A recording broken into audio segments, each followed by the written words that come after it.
All right, so it's my pleasure to introduce Vinod Nair to you. He's our last invited speaker in CPAIOR 2022. So he got his PhD from the University of Toronto in 2009. So a dissertation on visual object recognition using generative models of images under their opinion. And that is actually important because that means he started working on deep learning directly before it took off. And that means that some of his papers and data sets had an enormous impact on the community.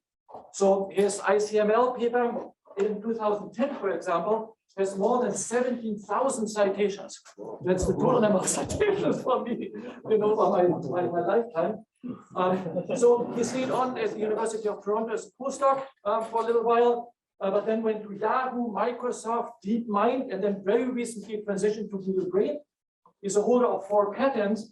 And in the past couple of years, he has very deeply thought about how we can solve mixed integer programs and other combinatorial optimization problems with deep learning and neural networks in general. So let me hand it over in a big round of applause to Vinod Nair. Thank you. Thanks, Juan. And thanks for inviting me to give a talk. So before I start, let me give a word of caution. I don't know much about CP or OR. I'm at best a naive user of the techniques in these areas. Even within the AI part, I mostly know about deep learning. So just want to lower expectations in case they're high. Okay, so I'll be talking about stuff that I know in deep learning and neural network accelerators applied to various combinatorial optimization problems. And obviously, this work was not done by myself. It was done with a large number of collaborators, both at DeepMind and Google Research. And their names are listed here. All right, so let me start out by pointing out 2 sort of big trends that are happening in machine learning. One is probably well known to everybody here, the other maybe less well known. So one is the rise of deep learning, right? And there have been various successes across many different domains in the past decade. In fact, the initial ImageNet breakthrough result on image recognition happened around 10 years back.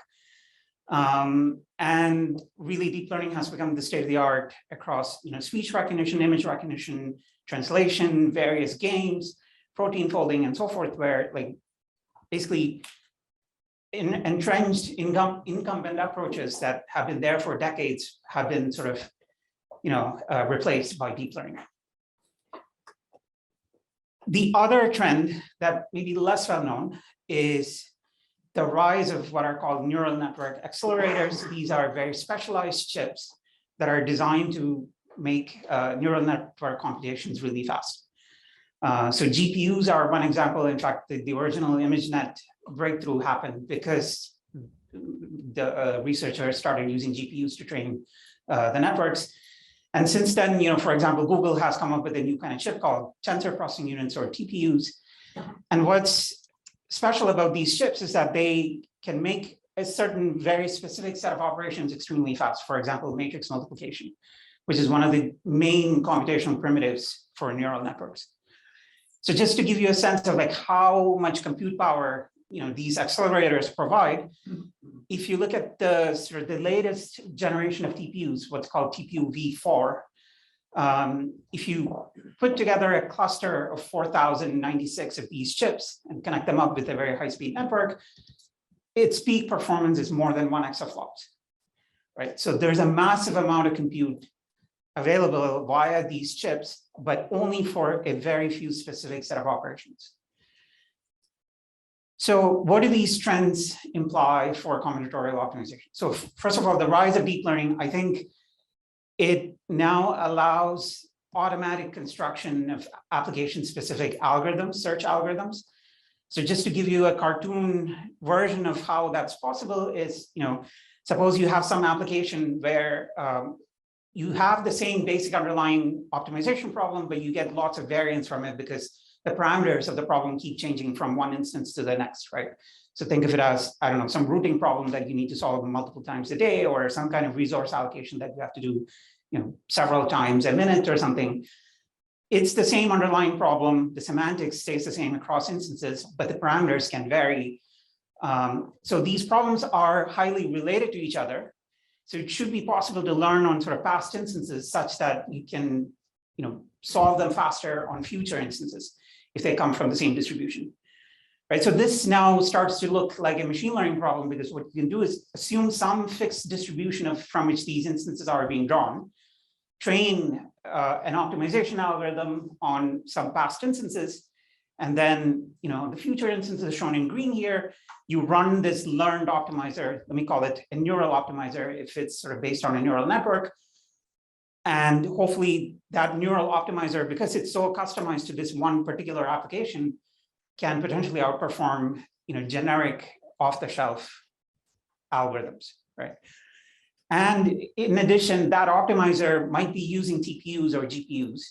So it has a lot of compute power available to it in order to do a lot of search very quickly. So that's one implication. The other implication is, a lot of algorithms in combinatorial optimization have been designed to run well on CPUs. And because of Moore's law, like the past several decades gave lots of benefits because CPUs were getting faster and faster. But now those benefits are starting to disappear, right? Because of the slowdown in Moore's law. Now, if we are able to make use of accelerators, which are still improving, at like very large factors from year to year, some of the plots I showed earlier showed like how much the peak performance is improving across years. We can potentially get around this problem of Moore's law slowing down, right? But of course, the challenge is that you need to express your algorithm in terms of the primitives that these accelerators actually speed up, like, for example, matrix multiplication. And it's not always obvious how to do that, right? Now, one way to do it is to actually use deep learning.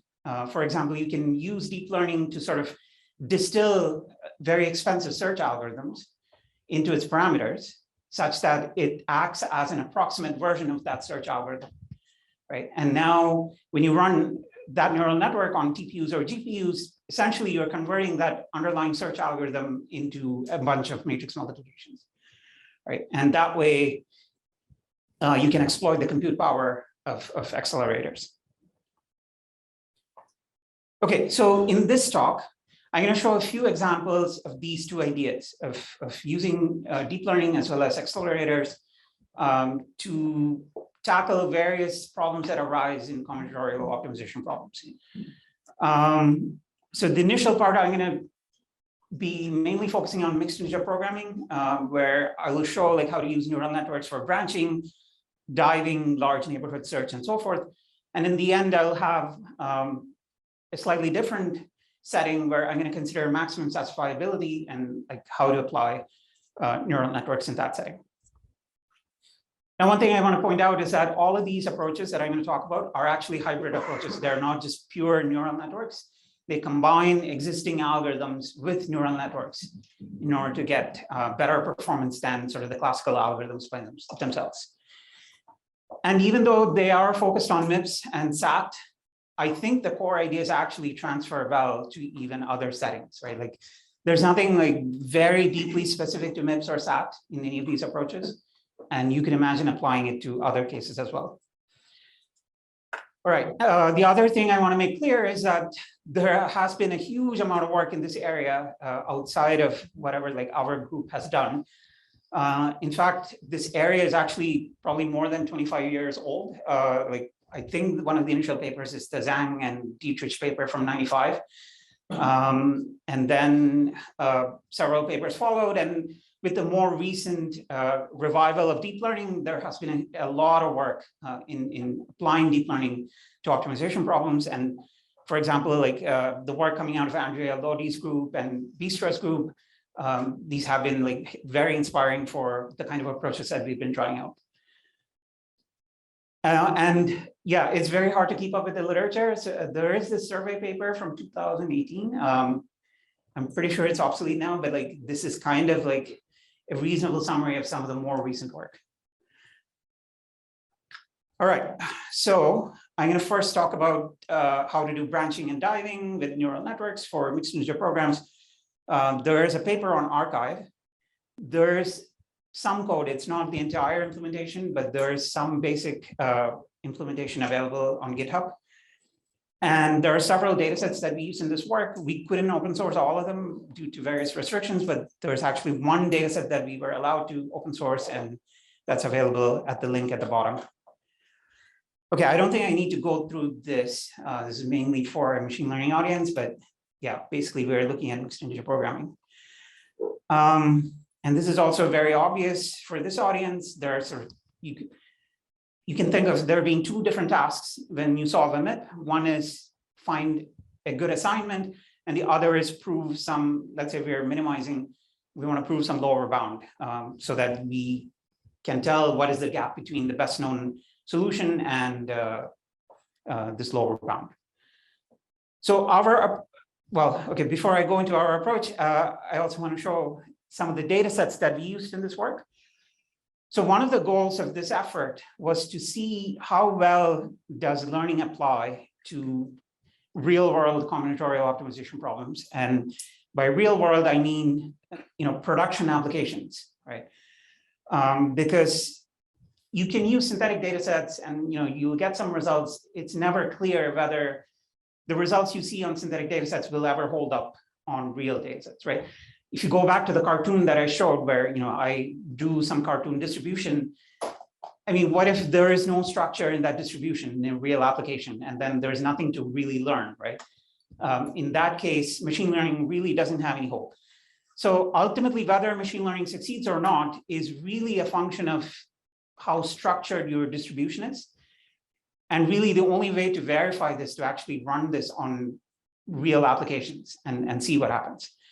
So we set up a couple of proprietary production data sets called Google Production Packing and Production Planning. These are sort of optimization problems related to the data center, not surprisingly. There's this other data set on grid optimization. So this is about like how to allocate power plants each day to sort of meet the demand on a grid. There's one data set on neural network verification. So that's the one that we managed to open source, where the problem is you have a neural network that has been trained on some data set, and you want to verify whether that network satisfies certain properties. And that can be actually mapped to a mixed integer programming problem. And for every training case in your data set, you can construct an analogous, a corresponding MIP. So now you have this distribution of MIPs on which you can do learning. And then the other one is MIPLib, which of course is a public benchmark. Now the first four are all single application data sets, right? So this is the setting that I was explaining before, where the semantics of the problem stays the same from instance to instance. It's the parameters that vary. Whereas the last one, of course, MIPLib is just a grab bag of many different applications. So it doesn't have that same interpretation of one application, lots of instances. Now, this plot also shows the reason why we wanted to go with these data sets. So these can be relatively large scale. And all of these plots, so I'm showing the number of variables on the x-axis in these instances and the number of constraints on the y-axis. And each color corresponds to a different data set, which is shown in the index there. And you can see that like at the extreme end, they do get pretty big. And note that this is after pre-solving. So actually before pre-solving, the raw instances are actually several times larger than the sizes shown here, right? So we reduce the sizes, and after reducing the sizes, this is the kind of distribution we get. So these are very large scale. And the question is, will machine learning hold up in this kind of setting? Because this is what arises in practice. Okay, so how did we apply deep learning to this setting? So as I mentioned before, you can think of there being two different subtasks, one to come up with a good solution, the other to prove a lower bound. And we basically trained a neural network for each one of those two subtasks. So in the first one, we call it neural diving. We train a neural network to basically generate assignments to the variables in the problem.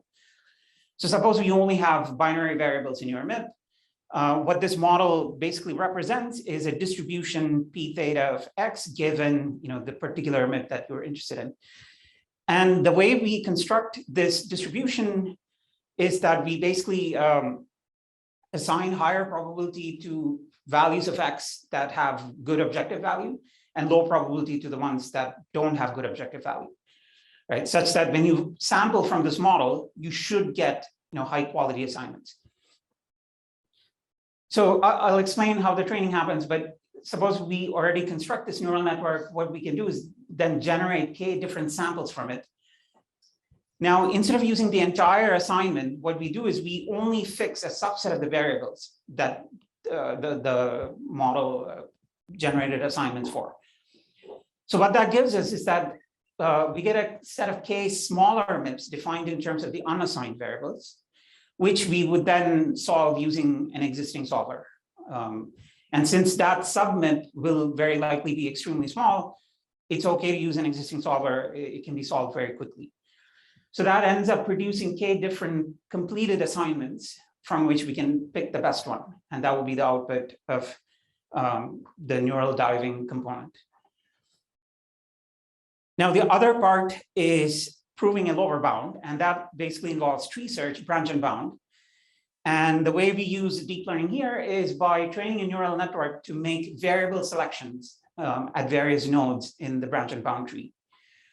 So the hope is that if the neural network is very good at picking the right variables at each of these nodes, then branch and bound would proceed very fast and you will be able to solve them very quickly. Okay, so I talked about constructing these two neural networks which take a MIP as an input. Now, how do we actually feed a MIP as an input to a neural network? It turns out that there's this very convenient representation of a MIP as a bipartite graph with variables on one set of nodes and constraints on the other set. And once you convert it into a graph, you can apply what are called graph neural networks to this input. And graph nets are perfect for this kind of task because it supports permutation invariance. You can permute your variables and the network will still produce the same output. And it can also handle variable sized inputs, right? So you can have various sized graphs as input and the network would still be able to learn on all the different inputs. I think, yeah, I don't have a slide on graph neural networks. It might be going into too much detail, but I would be happy to chat offline if anyone is interested. So in the neural diving model, I mentioned that we want to construct a distribution such that, probable, the better an X is, the more probable it is under that model. So the way we do it is by, given a training set of MIPs, we would run an off-the-shelf MIP solver on those instances. And this can be done offline. It can be very expensive and slow. Typically, we would run these solvers for 24 hours. And we would take all the assignments that these solvers found on the training set and use that as training data, right? So given a MIP G, there would be a set of these X's that the off-the-shelf solver found offline. And then we can use those input-output pairs to basically update the parameters of this distribution. And what's nice about this approach is that this sort of naturally lends itself to parallelization, right? Because you can draw multiple samples and all of that can be done very efficiently on accelerators because it's all, putting more matrix multiplies on GPUs or TPUs, right? Which they can easily handle. So let me actually skip. This is sort of going more into the details of the model. Now let me come to the other part, which is the branching, right? How to train a model to make variable selection decisions within branch and bound. So you can post this. It's a very sort of standard formulation as a Markov decision process or like a sequential decision problem where you can imagine there's an agent that's making these variable selection choices.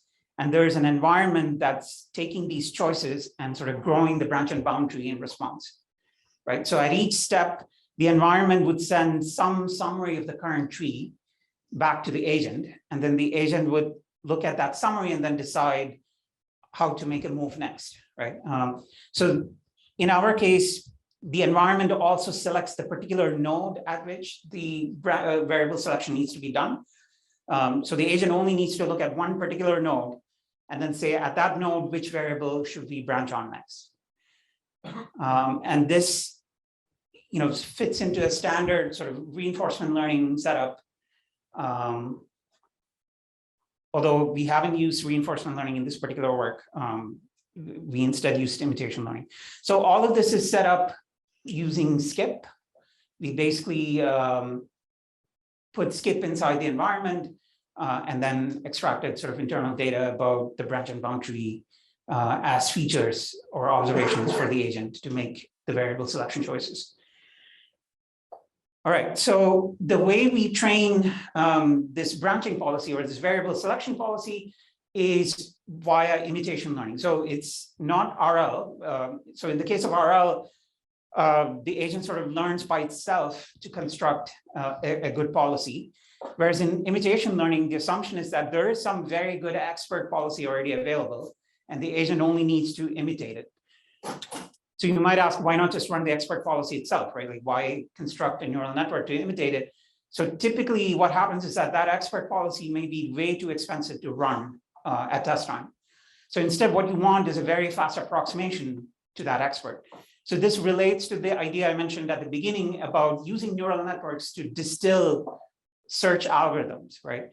So in our case, there's this very expensive variable selection expert policy called full strong branching, which nobody uses in practice, at least not for an entire solve because it's too slow.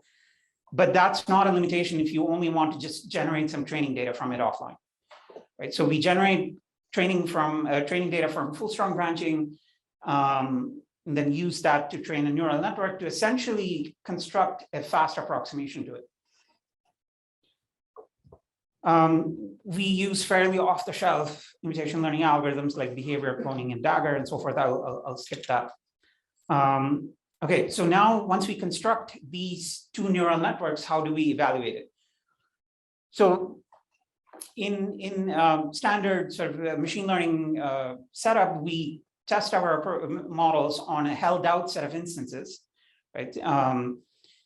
And the metric that we use is this average primal dual gap metric as a function of time. I think this was first suggested by Berthold several years back. And it's basically like, it looks at both the dual gap and the primal gap and sort of constructs a normalized quantity out of it such that you can aggregate it across instances. And then track that metric over time.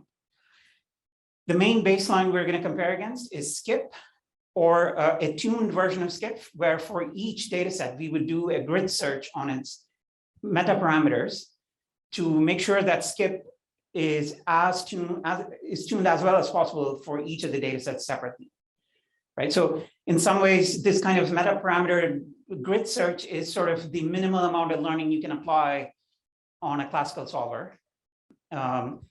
And yeah, we do that for skip. And in terms of the neural solvers, we're going to combine both neural diving and neural branching, and also consider each one in isolation and see what kind of performance difference comes up. So one question that frequently comes up is like, why are we not comparing to Gurobi? So our approach is actually integrated into skip. And it seems like the sort of the most, the fairest comparison is to within skip itself. If we compare ourselves with skip against Gurobi, we will lose because skip has various inefficiencies that can make it slow. The best comparison would be to actually integrate our work inside Gurobi and then compare that to Gurobi, but we haven't been able to do that. I think it will be very interesting to see if we were to do that, like how well we would perform. But for now, we're just going to compare against skip. Okay, so these are the 5 data sets. Let's look at these different curves. So skip is in black across all of these plots. So the x-axis is time, the amount of time spent on solving the instances, and the y-axis is the average primal dual gap. And the the different colors correspond to the various combinations of like, do we use neural branching plus neural diving or each one in isolation? And sort of the main message that comes out is that the neural solvers can provide significant speedups over tuned skip. So for example, on MIPLib, we're getting 1.5 times better gap at high time limits than tuned skip.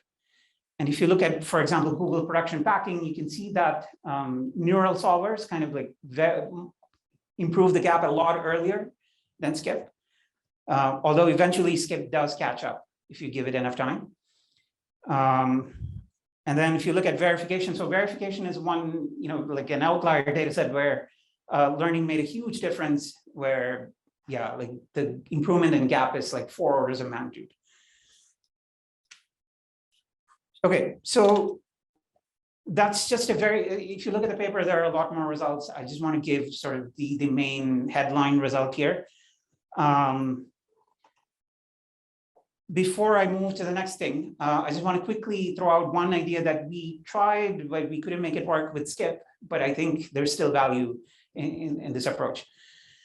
So we typically think of tree search as a very sequential algorithm, and that may not be very amenable to parallelization. But with the use of accelerators, there's actually a possibility of introducing some parallelization into tree search. And that's this idea of speculative branching.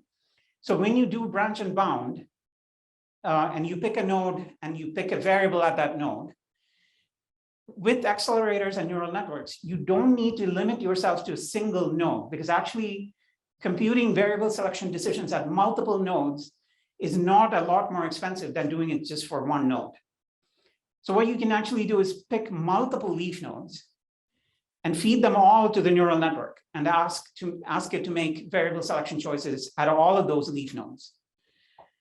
Now, of course, you're only going to branch on one of those nodes, but what you can do is you can sort of cache those variable selection decisions. And in case you come back to one of those pre-computed leaf nodes later, the variable selection decision is already there and it's sort of there for free, right?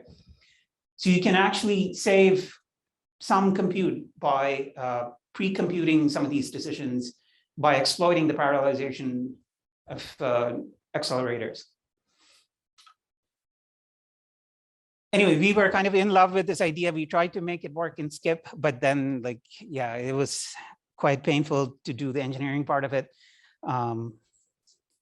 But I still have some dreams that it'll actually work out at some point.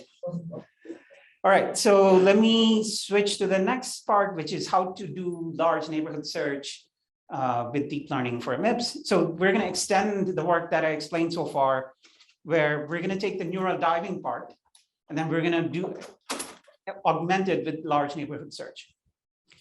So I think the idea of large neighborhood search is probably very intuitive for this audience.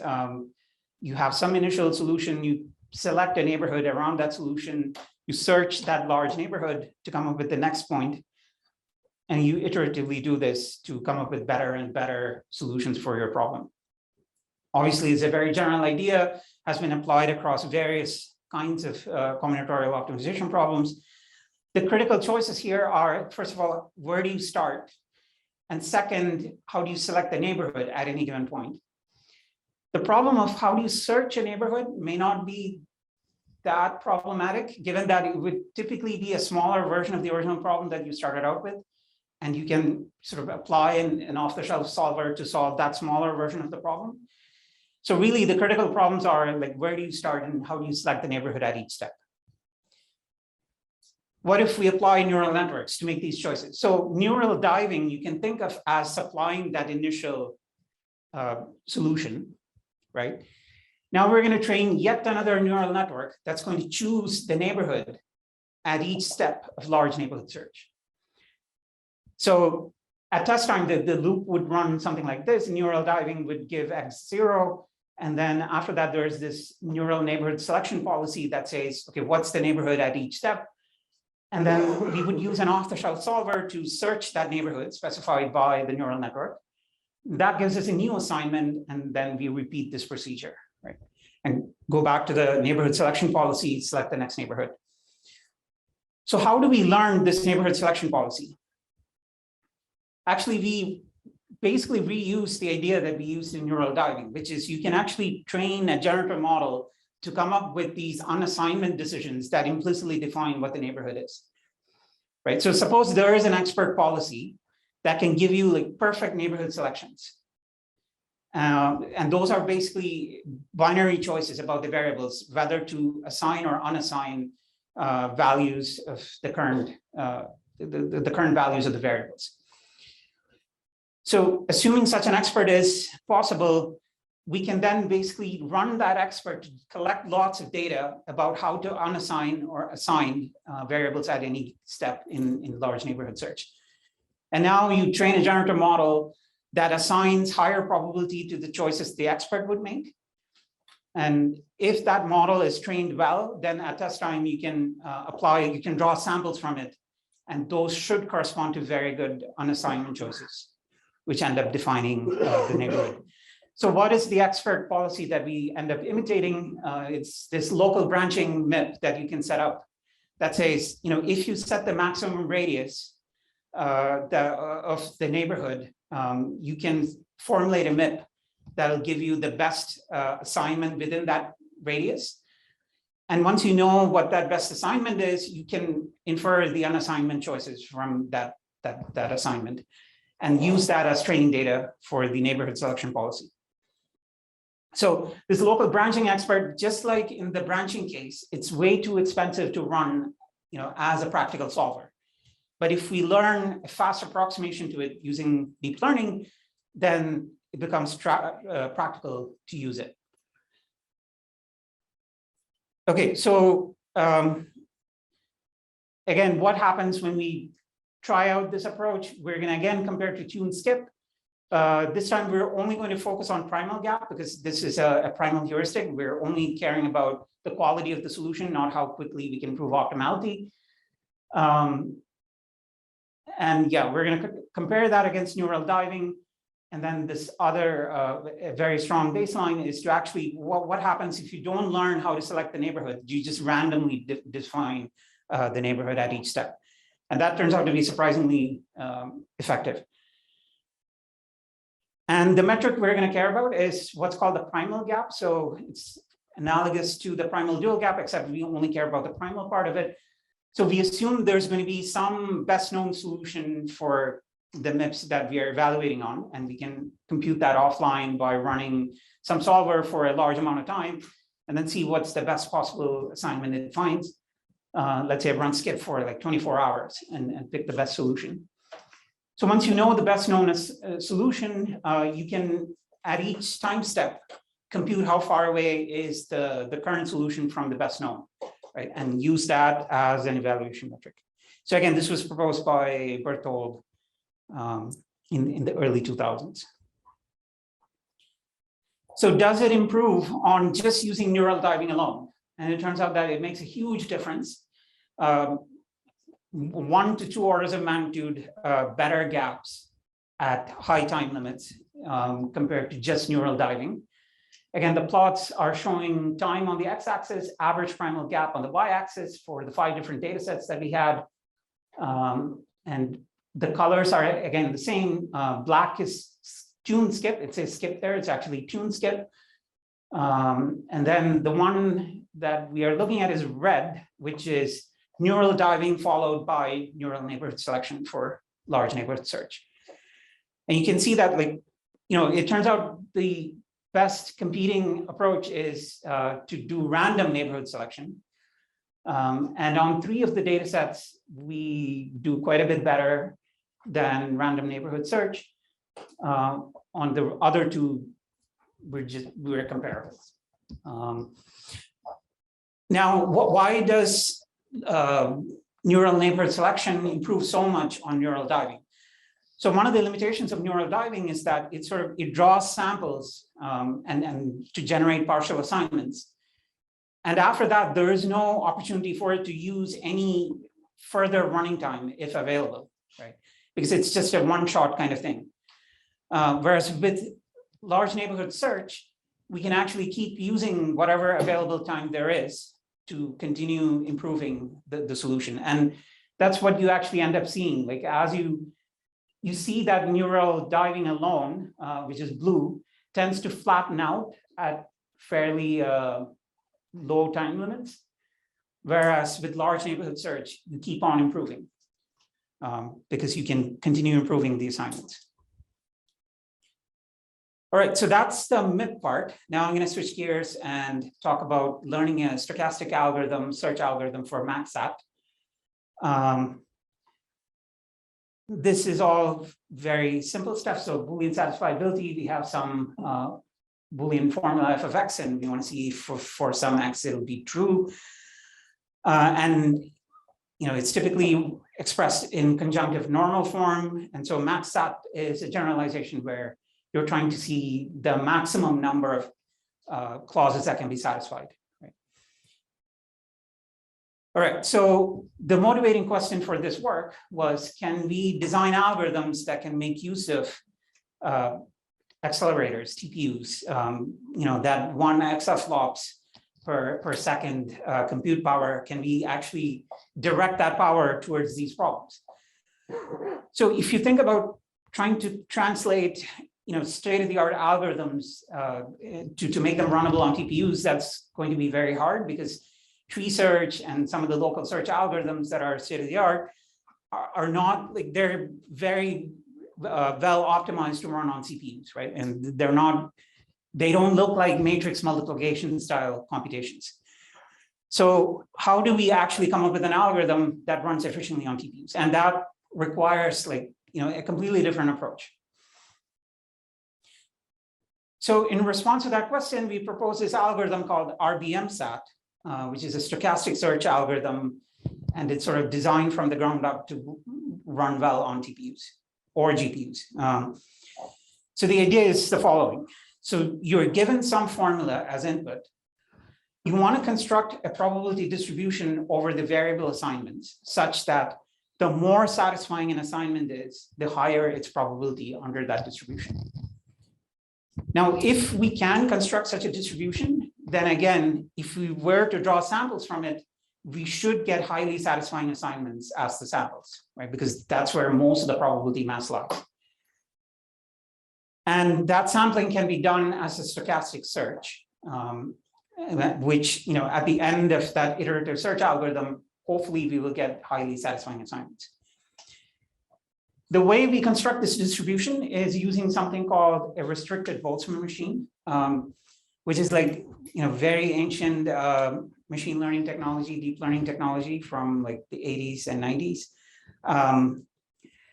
And the stochastic search part is done by using Markov chain Monte Carlo to draw samples from this restricted Boltzmann machine. And as I will show later, MCMC on RBMs basically require 3 computational primitives: matrix multiplication, computing the sigmoid function, and drawing samples from Bernoulli random variables. And it turns out that all 3 of these things are very efficient to run on TPUs. And in addition, it's actually a very simple algorithm. There's a basic version of it that is just 40 lines of JAX, which we will open source soon. So the simplicity and the ability to make use of the compute power of TPUs is quite nice. So just to give a quick overview of how this works, let's say we take that formula that I showed in the previous slide. I just rewrote it in a different way so that the variables line up as columns and the clauses are the rows. So we have 4 variables, 3 clauses here. What we do is for the variables would map to what are called the visible units or the inputs of the RBM. And then for each of the clauses, there will be a set of hidden units or latent variables appearing in the RBM. So like every clause would result in a mini RBM. And then you concatenate all these mini RBMs together to construct the RBM for the entire formula. Now, it turns out the way this construction is done is such that it'll have that property I mentioned earlier, which is more satisfying assignments will be more probable. Okay, so once we construct that RBM, we throw it into a TPU cluster, and then we run MCMC to draw samples from this model.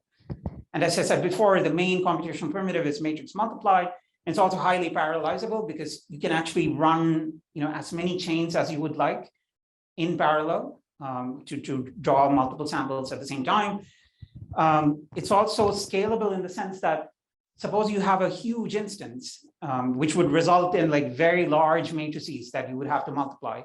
You can actually shard these matrices across multiple chips, such that the sort of the scalability limit is how much memory jointly all of these chips have to store the matrices that result from the RBM. So typically the TPU cluster would also have like a host CPU attached to it. And we also make use of that host CPU to run a classical heuristic as well, in addition to the MCMC part. As I mentioned earlier, this is really a hybrid approach that makes use of both classical algorithms and deep learning methods to come up with good solutions. So we generate samples iteratively until the time limit. At the time limit, we would have a set of samples. We would then pick the best sample that we found, and that would be the output. All right, so very quick background on restricted Boltzmann machines. It's basically a graphical model with two sets of units. One is called the visible units. The other set is called the hidden units. And there is a bipartite graph that connects these two sets of units with learnable parameters on the edges between the units. So it ends up defining a distribution over the visible units, the green nodes here. I've sort of written the expressions here, but I don't think it's important to understand all the expressions. It's basically, there is an energy function that says how good an assignment of all of these variables are. And from that energy function, you can sort of construct a distribution over only the visible units. Now, the difficulty is that this distribution is not analytically evaluatable because there is a normalizing constant or a partition function which has, which is exponentially huge. So you typically can't evaluate the probability of an assignment, which is why you need an iterative, stochastic sampling algorithm to draw samples from it. So sampling is done by MCMC, as I explained before, and there's a very specific reason why RBMs have this bipartite graph structure. And the reason is sampling becomes extremely efficient in that setting. So if you were to assign values to all the green nodes, the visible units, then what happens is that all the hidden units become conditionally independent. So you can actually sample them in parallel. And it turns out that that is done by a matrix multiplication followed by a sigmoid, and then drawing samples from Bernoulli random variables. Now, once you assign values to all the hidden units, you again have the same property, but now over the visible units, they are all independent, and you can sample them in parallel, again, just by doing a matrix multiply, sigmoid, and Bernoulli random variables. So this is a single step of MCMC. Now imagine doing this for millions of steps in order to draw samples from the RBM. So all you're doing is just these matrix multiplies over and over, and that's exactly what TPUs are good at, right? Yeah, so this is sort of, in terms of fitting the algorithm to the hardware, it's a very nice design point. Now, why is this possible? So there are actually theoretical results that show what kind of distributions RBMs are capable of representing. And it turns out that the kind of distribution that we are interested in, which is more satisfying assignments, end up resulting in higher probability. That's the kind of distribution an RBM is very efficient at representing. So there are some theorems that prove this in the general case, and then we apply those theorems in our setting specifically to MaxSAT to show that it's possible to construct such an RBM. And it basically comes down to the property that an OR is a symmetric function, as in it only depends on the number of ones in your inputs. And if that property holds, then there is an RBM that has a small number of hidden units that can represent a distribution corresponding to that function. So we exploit this and we construct what's called a clause RBM for every clause in our input formula. And each one of those is an OR gate. And now it turns out that an AND is analogous to a product, and an RBM is actually a product of distributions. So you can take all these clause RBMs and concatenate them to define a larger RBM, which corresponds to a distribution over all the variables in your input formula with the desired property that I explained earlier. So yeah, pictorially, this is basically what happens. You look at each of the clauses, each one produces a different RBM shown in the middle, and then you just merge them, which is just simply concatenating the hidden units. The visible units are shared across the clauses, so they get merged. And basically, the parameters of the entire formula RBM is just the union of all the clause RBM parameters.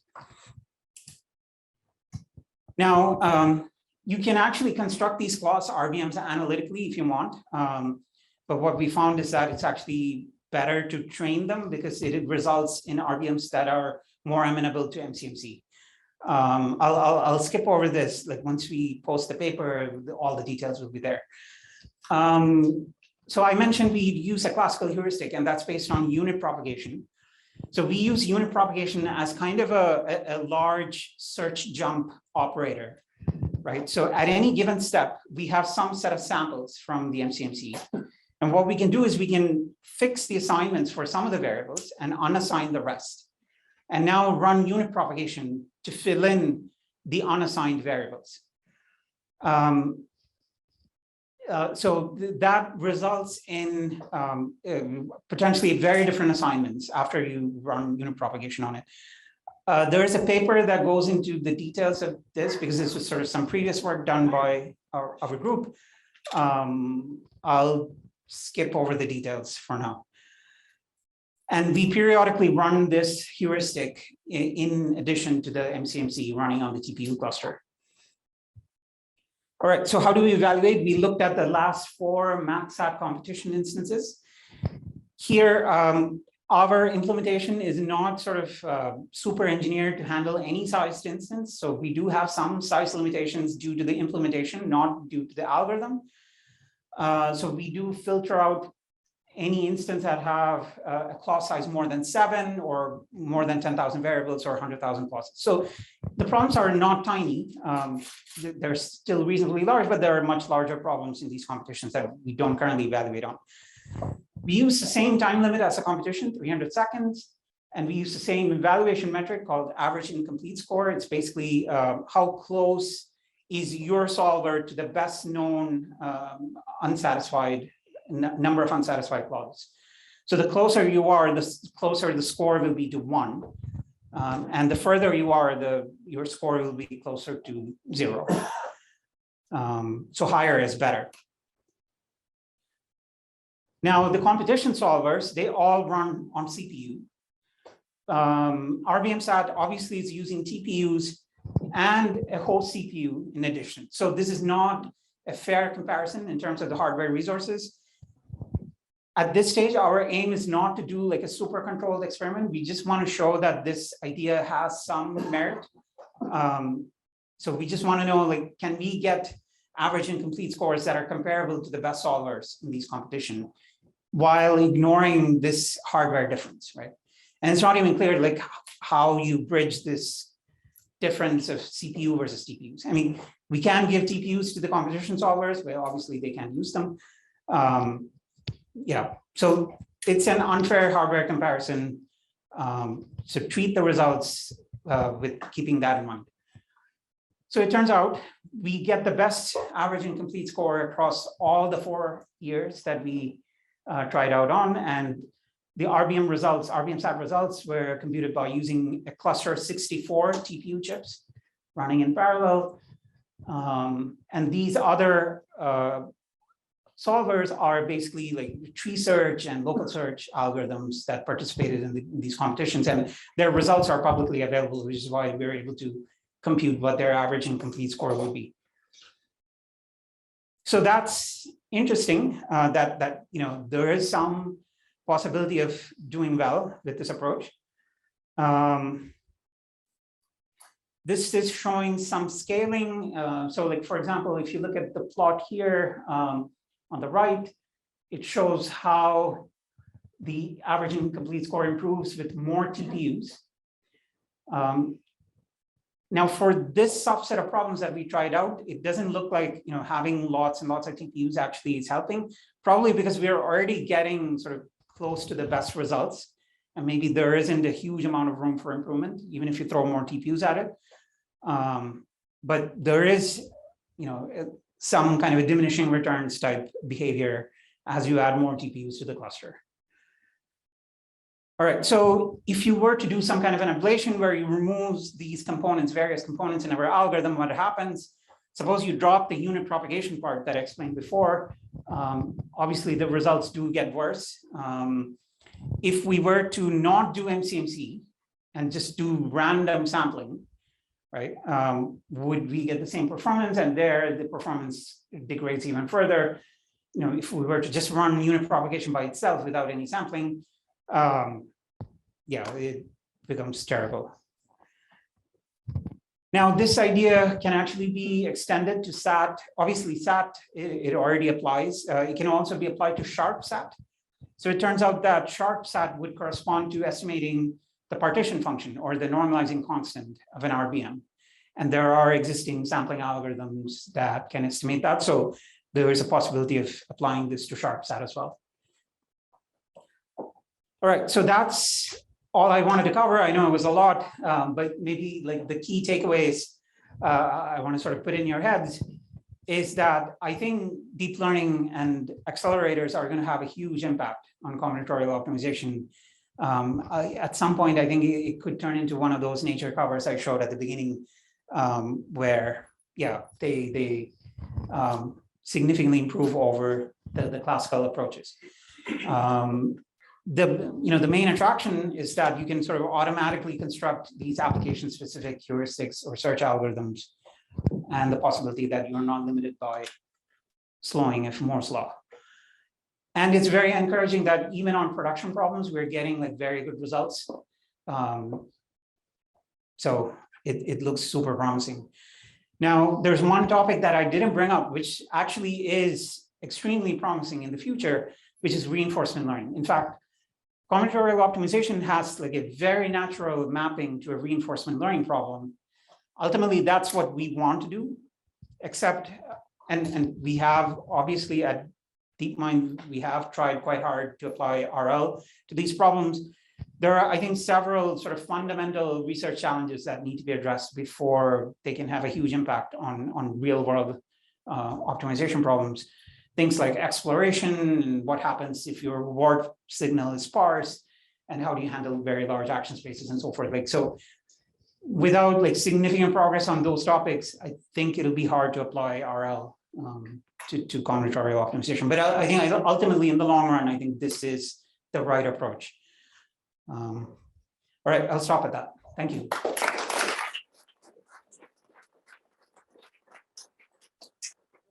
Very inspiring talk. Are there any questions? Yes, please. So you said the approach of MaxSAT could be applied to SAT, but I think there is a limitation when the formula is unsatisfiable because you have no. Oh yeah. It's an incomplete algorithm. So like if it's unsat, then it wouldn't know. But you don't know if it's unsat. That's right. Or not. That's right. Yeah. So you would run to the time limit. If you don't find a satisfying sign, then you can output didn't find a satisfying sign. There won't be a proof. Yes. Yeah. For the speculative branching idea, is the issue that for the nodes on the frontier that are not selected, you haven't solved the LP for them yet. So how do you know the candidate variables, and do you not need as a feature to the graph neural network something about the fractionality in the LP solution? Possibly, yeah. I mean, the features would change, right, when you solve the LP. But like, since you're doing incremental LP solving anyway, like you could possibly do it without too much of a performance hit. The challenge we had was mostly engineering. Like we couldn't figure out how to really stick this inside skip. And it was quite painful. And at some point we had to give up.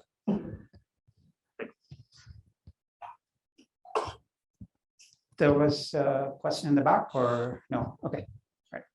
So for the neural diving thing, you can correct me if I'm wrong, but I think you are sort of biasing towards a certain subset of assignments. Yep. Does that mean that other assignments are totally ignored, or this is just a heuristic? So if the model learned well, the assignments that it doesn't generate, hopefully are low quality assignments, right? Like objective values. Right, but there could be a possibility that you just miss the solution. Yes, especially like, if the best solutions or near best solutions don't appear in your training set, then yeah, you are kind of in trouble. Or let me construct a kind of worst case that, if you pick some inequalities or constraints or whatever, you can pick subsets of them or just single ones, right? It's possible to generate very loose ones. Okay. But when you conjoin them together, the looseness disappears. Like, so by taking a limited view, you are always making the wrong choice. So it's possible to turn very loose problems to very hard problems. Yeah. So the loose problem is very easy. Okay. In fact, any method to solve. But the conjunction of the loose problems can become extremely hard. In fact, it can reach the maximum. And then it just very few solutions. Right. So the sampling will give you the high probability wrong set. So when we sample, we actually sample full assignments, and then we decide afterwards, post hoc, which ones to fix and which ones to leave unassigned. So the model is always operating on the full assignment space. Right. I'm just wondering whether this kind of thing might cause it. Okay. And it may depend on the benchmark. Yeah, I mean, maybe one of the interesting realizations at least for us was, I mean, this team was not a machine, an optimization research team, except for two of us. We were surprised by how predictable solutions are for even these production problems. You could actually reliably predict a good subset of your variables. Right, but the question is the first of anti-completeness. Yep. So from the Zoom chat, somebody asks, do you see a way to use your neural networks to create a set of diverse neighborhoods? For example, a set of K promising different fixings to try out in parallel? That's what so we could actually do all of that because of accelerators, right? We can generate K samples in parallel and then, unassign, define neighborhoods corresponding to them, solve them in parallel and so forth. Yes, it's all easily parallelizable. All right, so I think we're out of time. Last question. When you compare your approaches against the skip or human skip, especially for the primal integral test or comparison that you do, wouldn't it make sense to run then skip also with diving enhanced or also with diving and Right.